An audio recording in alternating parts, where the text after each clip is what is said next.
Okay, let's get the story over with. Nothing that too exciting. Disney taps XE CEO Bob Iger to return set strategy. Going through ABC News straight from the horse's mouth here. Disney owes ABC if you're living under a rock. Burbank, California.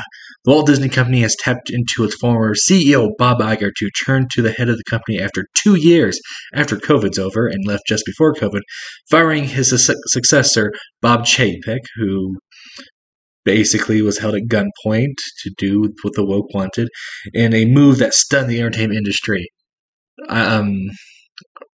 Ryan from RK Outpost predicted this 2 years ago, to be honest, so I'm surprised you're surprised if somebody that you call names was able to see it before you did, and you even work for this company. Chepek is leaving after the company posted lower than expected earnings in the last quarter. Hollywood's creative community has grumbled at Chepek's cost-cutting measures, and sometimes blunt approach to talent, while theme park registers have been unhappy with price hikes. Yeah, people have not been happy about prices. That's one of the problems. I'll agree with you there. But the creative community, let me just say, it does not line up with the rest of the United States ones outside of Burbank, California. So it's back to Iger. Okay, continue. Quoting, the board had concluded that as Disney embarks on an increasingly complex period of industry transformation, Bob Iger is uniquely situated to lead the community through this pivotal period, Student Arnold, Disney's chairman, said in the statement. Let me say, things behind Disney, behind closed doors, must be terrible if they fire Chapek, basically having to buy him out of his contract. Just think about it. Just like if they actually had to fire the CEO, that's how bad things are behind the scenes. Arnold thanked Chapek for leading the company through the pandemic while thrusting over Iger's stature within the company, which led for 15 years before ouster for the early 2020. Basically, some statements, don't really care.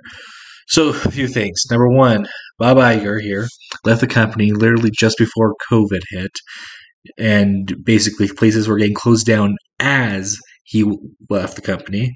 So either he got a harm's way, basically letting Bob Chapek be the fall guy for everything that's going on, and let Disney and everybody who works for Disney suffer underneath Chapek, which I think is the most likely outcome because, Hollywood a few weeks ago, basically, okay, COVID's done with, we're now moving on.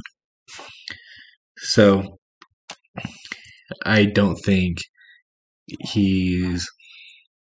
Yeah, that's why I personally believe. Also, this was kind of pointed out to me. Look where Bob Iger started with Disney. Hence why I went to ABC's news site for this. He's a weatherman.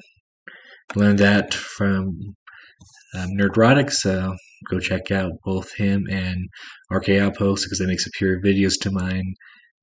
I'm just doing this mostly for fun and to point out the problems with it. But let's see. One last thing. Everything that Disney's going through right now, I blame him for. Bob Iger, not Chapek, Iger. Disney Plus was Iger's baby. He's the one who bought Fox and spent way too much money on it, putting Disney in a debt that they can't pay off. Not Chapek, Iger. The one thing that I hold to Chapek is that he gave in to the so-called activists, that now not really so-called, they are activists, and in California that were complaining about a bill in Florida. And the one protester in Florida was out there, and he was all by himself. Gotta say, kudos to that one guy who's standing on his own. That takes a lot of gut, standing alone by yourself.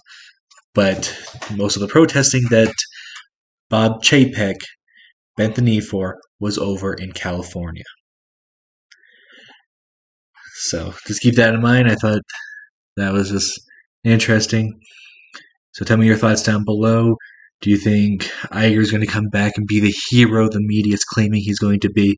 Or is it going to be just as bad, if not worse? Bob Iger's back cleaning up his mess, is the way I see it. So, have a good day. Talk to y'all later.